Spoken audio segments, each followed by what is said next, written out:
Shirika la ndege ya India, ndege namba 171 aina ya Boeing 787-8 ikiwa imebeba abiria 242 ilianguka katika bweni la wanafunzi hawa wa udaktari huko India.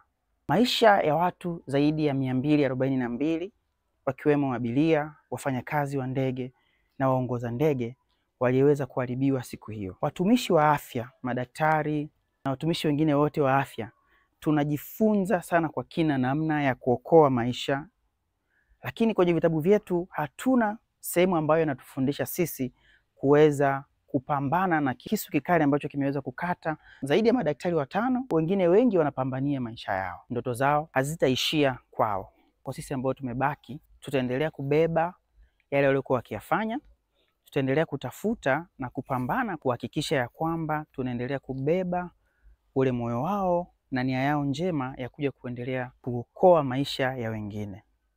Wazazi wamepoteza, mataifa yamepoteza, na jumuiya nzima ya wataalamu imepoteza watu wa msingi. Mungu azilaze roho zao mahali pema peponi.